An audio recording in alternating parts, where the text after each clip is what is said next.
ಭಯೋತ್ಪಾದನೆಯಿಂದ ತನ್ನನ್ನು ತಾನು ರಕ್ಷಿಸಿಕೊಳ್ಳುವ ಬಗ್ಗೆ ಭಾರತಕ್ಕೆ ಚೆನ್ನಾಗಿ ತಿಳಿದಿದೆ ಮತ್ತು ತನ್ನ ರಕ್ಷಣೆಯನ್ನು ಅದು ಹೇಗೆ ಮಾಡಿಕೊಳ್ಳಬೇಕು ಎಂಬುದನ್ನು ಯಾರೂ ನಿರ್ದೇಶಿಸಲು ಸಾಧ್ಯವಿಲ್ಲ ಎಂದು ವಿದೇಶಾಂಗ ವ್ಯವಹಾರಗಳ ಸಚಿವ ಡಾ ಎಸ್ ಜೈಶಂಕರ್ ಇಂದು ಹೇಳಿದ್ದಾರೆ.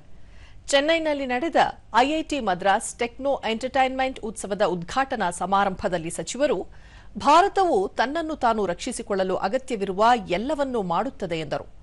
ಭಾರತವು ನಿರಂತರವಾಗಿ ಗಡಿಯಾಚೆಗಿನ ಭಯೋತ್ಪಾದನೆಯನ್ನು ಎದುರಿಸುತ್ತಿದೆ. ಇದು ಎರಡು ದೇಶಗಳ ನಡುವಿನ ಸದ್ಭಾವನೆಯನ್ನು ದುರ್ಬಲಗೊಳಿಸುವ ಜೊತೆಗೆ ನೀರು ಹಂಚಿಕೆ ವ್ಯವಸ್ಥೆಗಳಂತಹ ಪ್ರಯೋಜನಗಳನ್ನು ರದ್ದುಗೊಳಿಸುತ್ತದೆ ಎಂದು ಸಚಿವ ಡಾ ಎಸ್ ಜೈಶಂಕರ್ ಹೇಳಿದರು. ಹಿಂಸೆಯೊಂದಿಗೆ ಸಹಬಾಳ್ವೆ ನಡೆಸಲು ಸಾಧ್ಯವಿಲ್ಲ ಎನ್ನುವ ತತ್ವವನ್ನು ಭಾರತ ನಂಬುತ್ತದೆ. ಏಕೆಂದರೆ ಭಾರತದ ಘೋಷವಾಕ್ಯವು ವಸುದೈವ ಕುಟುಂಬಕಂ ಆಗಿದೆ.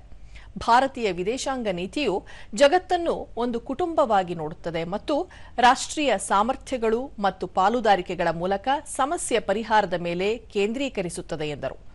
ಬಾಂಗ್ಲಾದೇಶದ ಕುರಿತು ಮಾತನಾಡಿದ ಸಚಿವರು ಮಾಜಿ ಪ್ರಧಾನಿ ಖಲೀದಾ ಜಿಯಾ ಅವರ ಅಂತ್ಯಕ್ರಿಯೆಗಾಗಿ ಢಾಕಾಗೆ ಇತ್ತೀಚೆಗೆ ಭೇಟಿ ನೀಡಿದ್ದನ್ನು ಉಲ್ಲೇಖಿಸಿದರು.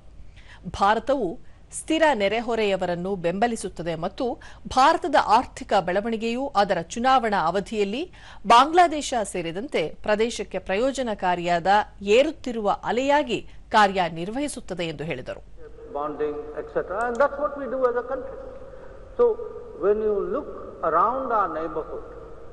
Wherever actually there is a sense of good neighborliness, I think you have seen India invest, India help, India share.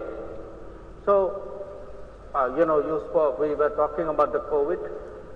Most of our neighbors got their first shipment of vaccines from India. Again, when our vaccination program was still going on.